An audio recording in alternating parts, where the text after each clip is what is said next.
റഹീം.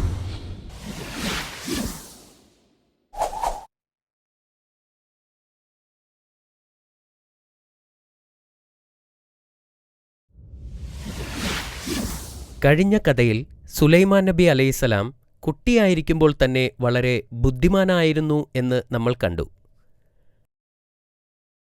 ദാവൂദ് നബിയുടെ മരണശേഷം സുലൈമാൻ നബി അലൈഹിസ്സലാം രാജാവായി. അദ്ദേഹം ഏറ്റവും നല്ല സാമ്രാജ്യത്തിനുടമയാവാൻ വേണ്ടി അള്ളാഹുവിനോട് പ്രാർത്ഥിച്ചു. അള്ളാഹു അദ്ദേഹത്തിന്റെ ആഗ്രഹം സാധിച്ചുകൊടുത്തു. ബുദ്ധിശക്തി കൂടാതെ മറ്റു കഴിവുകൾ കൂടി നൽകി അള്ളാഹു അദ്ദേഹത്തെ അനുഗ്രഹിച്ചു. അദ്ദേഹം ആഗ്രഹിക്കുന്നതുപോലെ കാറ്റിനെ നിയന്ത്രിക്കാനുള്ള കഴിവ് നൽകി. അദ്ദേഹത്തിന് പക്ഷികളുടെയും മൃഗങ്ങളുടെയും ഭാഷ മനസ്സിലാക്കാനും അവരുമായി സംസാരിക്കാനും കഴിയുമായിരുന്നു. പ്രവാചകൻ തന്റെ രാജ്യം വളരെ സമർത്ഥമായി ഭരിച്ചു. അദ്ദേഹത്തിന്റെ നിർദ്ദേശപ്രകാരം വലിയ ആരാധനാലയങ്ങളും ഗോപുരങ്ങളും നിർമ്മിച്ചു. ഒരിക്കൽ പ്രവാചകനും തന്റെ സൈന്യവും അസ്കലോണിലേക്ക് പോകുന്നതിനായി താഴ്വരയിലൂടെ സഞ്ചരിക്കുകയായിരുന്നു. അവർ കടന്നുപോകുമ്പോൾ ഒരു ഉറുമ്പ് അവരുടെ അടുത്തെത്തിയ സൈന്യത്തെ കണ്ടു. അപ്പോൾ ആ ഉറുമ്പ് മറ്റു ഉറുമ്പുകളോട് ഉച്ചത്തിൽ വിളിച്ചു പറഞ്ഞു, നിങ്ങൾ വീടുകളിലേക്ക് ഓടിപ്പോവുക, അല്ലെങ്കിൽ സുലൈമാൻ നബിയും സൈന്യവും നമ്മളെ ചവിട്ടി മെതിക്കും. ഇത് കേട്ടപ്പോൾ പ്രവാചകന് വളരെ സന്തോഷമായി. ഞാനൊരു പ്രവാചകനാണെന്ന് ഈ ചെറിയ ഉറുമ്പിന് പോലും അറിയാം, അദ്ദേഹം ആലോചിച്ചു. അപ്പോൾ ഉറുമ്പുകളുടെ ജീവൻ രക്ഷിച്ചതിന് അദ്ദേഹം അള്ളാഹുവിനോട് നന്ദി പറഞ്ഞു. അദ്ദേഹത്തിന്റെ സൈന്യത്തിൽ ജിന്നുകളും പക്ഷികളുമുണ്ടായിരുന്നു. അവർക്കും ഓരോ പദവികളും നിർദ്ദേശങ്ങളും നൽകിയിരുന്നു. അവർക്കിടയിൽ കർശനമായ അച്ചടക്കം പാലിച്ചിരുന്നു. ഒരിക്കൽ ഒരു പക്ഷി അദ്ദേഹത്തിന്റെ സമ്മതമില്ലാതെ അവധിയെടുത്തതിനാൽ അദ്ദേഹത്തിന് വിഷമമായി. എന്നിരുന്നാലും പക്ഷി താമസിയാതെ അതിന്റെ കാരണം വിശദീകരിച്ചു. പ്രവാചകൻ ഇതുവരെ കാണാത്ത സ്ഥലങ്ങളിൽ പോലും ആ ചെറിയ പക്ഷിയാണ് അന്വേഷണം നടത്തിയിരുന്നത്. നമുക്കറിയാത്ത ചില കാര്യങ്ങൾ ഞാൻ കണ്ടെത്തിയിട്ടുണ്ട്. ഞാൻ സബായിൽ നിന്നും പ്രധാനപ്പെട്ട വാർത്തയുമായാണ് വരുന്നത്, പക്ഷി പറഞ്ഞു. പക്ഷിയുടെ വാക്കുകൾ പ്രവാചകന്റെ ദേഷ്യം കുറയ്ക്കുകയും അത് അദ്ദേഹത്തെ കൗതുകപ്പെടുത്തുകയും ചെയ്തു. പക്ഷി തുടർന്നു, സബ ഭരിക്കുന്നത് ബൽഖീസ് എന്ന് വിളിക്കപ്പെടുന്ന ഒരു രാജ്ഞിയാണ്. അവർക്ക് ധാരാളം സമ്പത്തുണ്ട്, മഹത്തായ ഒരു സിംഹാസനവുമുണ്ട്. പക്ഷേ അവർ അള്ളാഹുവിന് പകരം സൂര്യനെ ആരാധിക്കുന്നു. ആ പക്ഷി പറഞ്ഞത് സത്യമാണോ എന്ന് പരീക്ഷിക്കുവാൻ പ്രവാചകൻ ആഗ്രഹിച്ചു. അതിനാൽ അദ്ദേഹം രാജ്ഞിക്കൊരു കത്തെഴുതി. കത്തും കൊണ്ട് ആ പക്ഷി ബൽഖീസിന്റെ സാമ്രാജ്യത്തിലേക്ക് പറന്നു. രാജ്ഞിയുടെ മുന്നിൽ ആ എഴുത്തിട്ടിട്ട് ആ പക്ഷി പറന്നുപോയി. രാജ്ഞി ആ കത്ത് തുറന്നു നോക്കി. പ്രവാചകന്റെ ആശംസകൾ അവൾ വായിച്ചു.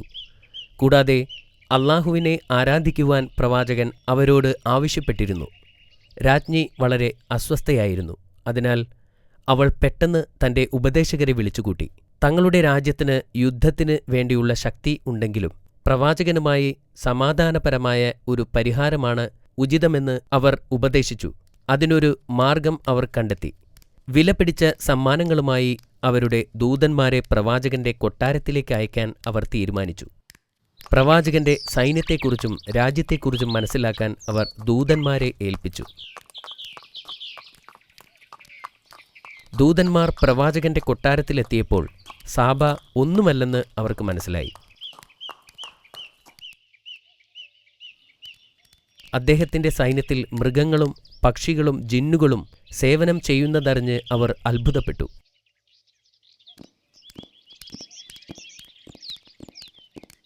അവർ കൊട്ടാരത്തിൽ പ്രവേശിച്ചപ്പോൾ പ്രവാചകന്റെ സമ്പത്ത് സാബായോട് താരതമ്യപ്പെടുത്താൻ കഴിയില്ലെന്ന് അവർക്ക് മനസ്സിലായി. കൊട്ടാരത്തിന്റെ തറകൾ പോലും ചന്ദനവും സ്വർണവും കൊണ്ട് നിർമ്മിച്ചതാണ്.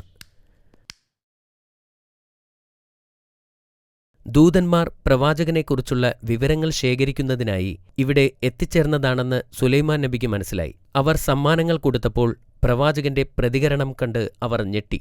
അള്ളാഹു എനിക്ക് ധാരാളം സമ്പത്തും ഒരു വലിയ സാമ്രാജ്യവും നൽകിയിട്ടുണ്ട്. കൂടാതെ എനിക്ക് പ്രവാചകത്വവും നൽകിയിട്ടുണ്ട്. സമ്മാനങ്ങളൊന്നും തുറന്നു നോക്കാതെ എല്ലാം തിരികെ കൊണ്ടുപോകണമെന്ന് അദ്ദേഹം അവരോട് പറഞ്ഞു.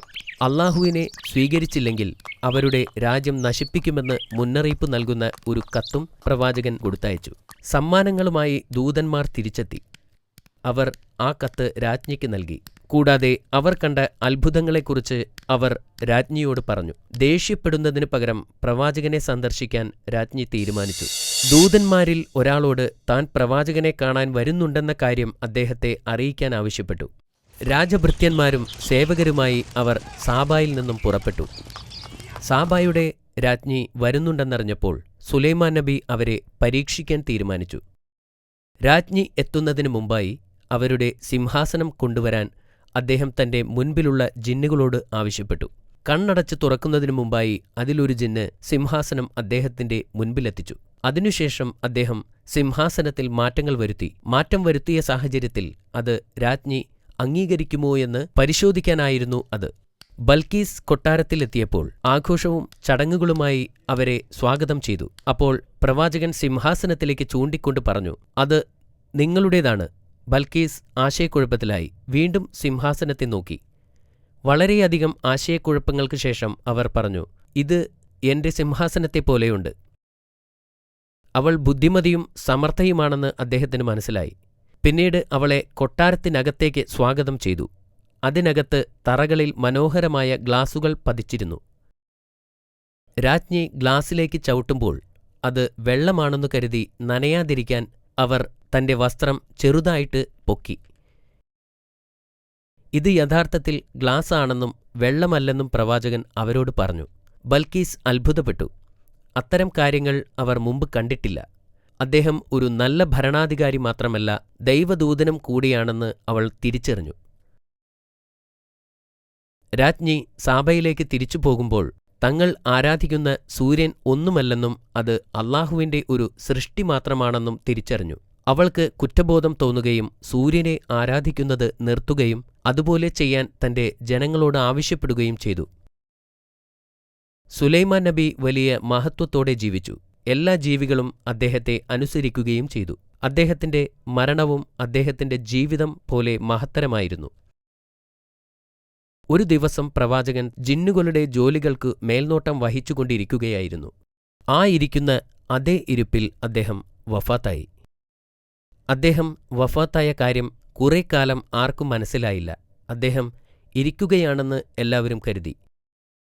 ജിന്നുകൾ അവരുടെ ജോലി ദിവസങ്ങളോളം തുടർന്നുകൊണ്ടേയിരുന്നു. അവർ കരുതിയത് പ്രവാചകൻ അവരെ നിരീക്ഷിച്ചുകൊണ്ടിരിക്കുകയാണെന്നാണ്. കുറച്ച് ദിവസങ്ങൾ കഴിഞ്ഞപ്പോൾ വിശന്നുവന്ന ഉറുമ്പ് പ്രവാചകന്റെ വടിയിൽ കടിക്കാൻ തുടങ്ങി. വടി പ്രവാചകന്റെ കയ്യിൽ നിന്ന് വീഴുന്നതുവരെ അത് തുടർന്നു. ജീവിച്ചിരിക്കുന്ന ഒരു വ്യക്തിയെപ്പോലെ ഇരിക്കുന്നതിനാൽ അദ്ദേഹത്തിന്റെ മരണം ആരും അറിഞ്ഞില്ല. മാഷാ അല്ലാഹ്, അത് വളരെ നല്ല കഥയായിരുന്നു. നിനക്കിഷ്ടപ്പെട്ടതിൽ എനിക്ക് അതിയായ സന്തോഷമുണ്ട്. ഞാൻ നിന്നോട് കുറച്ച് ചോദ്യങ്ങൾ ചോദിക്കട്ടെ? ഞാൻ റെഡിയാണ് ബാബാ. സുലൈമാൻ നബിക്ക് പ്രത്യേകമായി നൽകിയ കഴിവുകൾ എന്തൊക്കെയാണെന്ന് നിനക്കറിയാമോ? മൃഗങ്ങളുടെ ഭാഷ മനസ്സിലാക്കുവാനും പിന്നെ കാറ്റിനെ നിയന്ത്രിക്കാനും. ശരിയാണ്, വളരെ ശരിയാണ്. ഇനി അടുത്ത ചോദ്യം.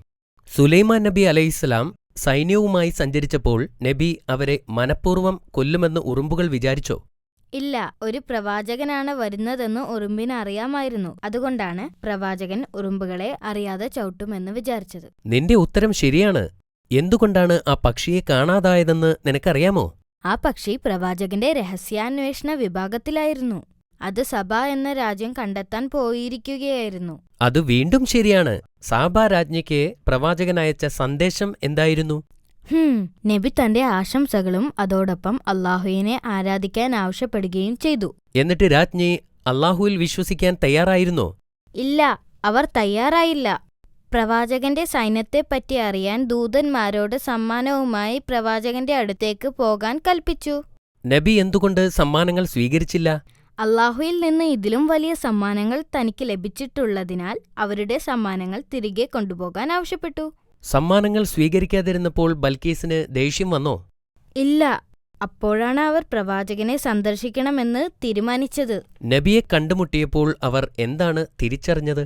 പ്രവാചകൻ അറിവുള്ള ഒരു വ്യക്തി മാത്രമല്ലെന്നും അദ്ദേഹം അള്ളാഹുവിന്റെ ദൂതനാണെന്നും അവൾ തിരിച്ചറിഞ്ഞു. മാഷാ അല്ലാഹ്, ഇന്ന് നീ നൽകിയ എല്ലാ ഉത്തരങ്ങളും ശരിയാണ് മോനെ.